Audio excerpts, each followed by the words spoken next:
Planter fasciitis के management में आगे बढ़ते हुए हमारे एंकल पर जो मूवमेंट्स होते हैं उनको कंडक्ट करने वाली मसल्स की स्ट्रेंथनिंग ज़रूरी है, क्योंकि जब ऊपर की मसल्स स्ट्रेंथेंड होती हैं तो नीचे वाला पोर्शन सफरिंग में नहीं होता है। तो एंकल पर कौन कौन से मूवमेंट्स पॉसिबल हैं? पूरे के पूरे फुट का पैर की ओर झुकना, ऐसे मुड़ना, इसे हम डॉर्सीफ्लेक्शन कहते हैं।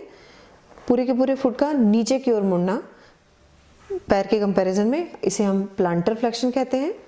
पूरे के पूरे फुट का अंदर की ओर झुकना, ऐसे पूरे फ्लैट फुट का अंदर की ओर झुकना, इसे हम इनवर्जन कहते हैं।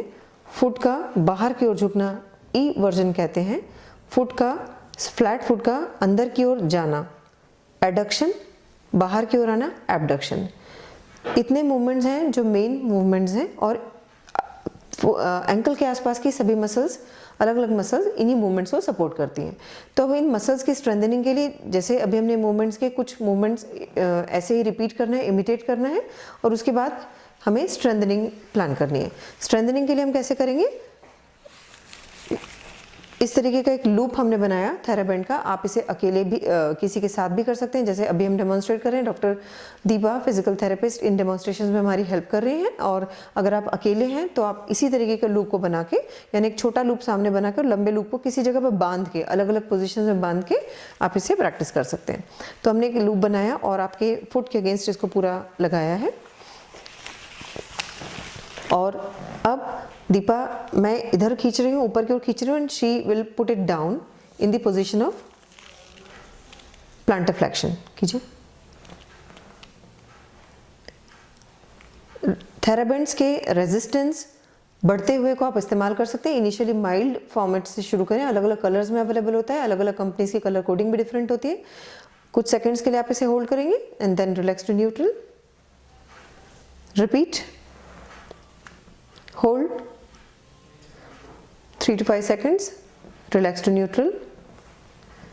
ठीक, इसी प्रकार से आप रेजिस्टेड डॉर्सीफ्लेक्शन भी परफॉर्म करेंगे। अगेन आप देख रहे हैं कि मैंने थेराबैंड को अपोजिट साइड खींचा हुआ है। She has to pull her foot upstairs. खींचे, पूरी शक्ति से आप इसे खींचेंगे। इन सारे मूवमेंट्स के दौरान आप अपने नी को स्ट्रेट रखेंगे, नी नहीं मुड़ना है, कोई मूवमेंट्स नी से नहीं होना चाहिए। Relax, pull, maintain for few seconds, 5 seconds, relax. इसके बाद मैं फुट को बाहर की ओर खींच रही हूँ और दीपा से अंदर की ओर लेके जाएंगी।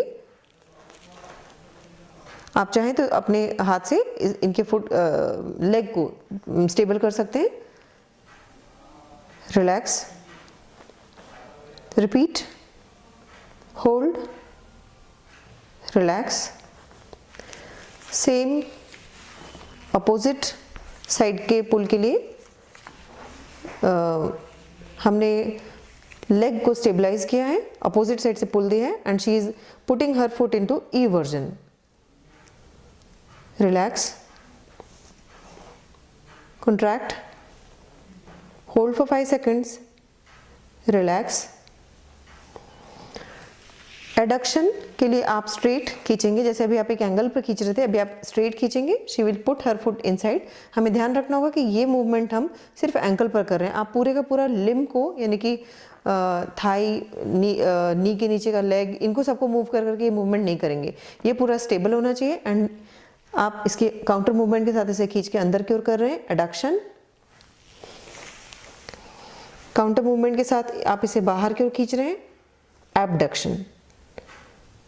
मेंटेन, रिलैक्स,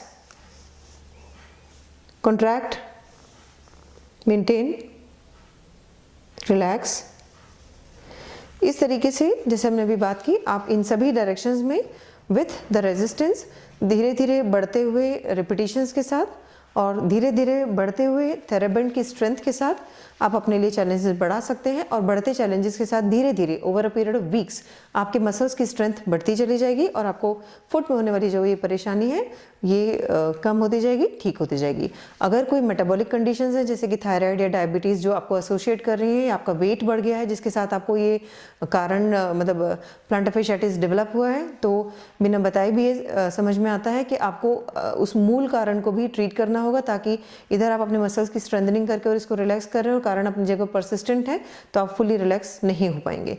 तो you have to pay attention to your systemic conditions as well. Thank you.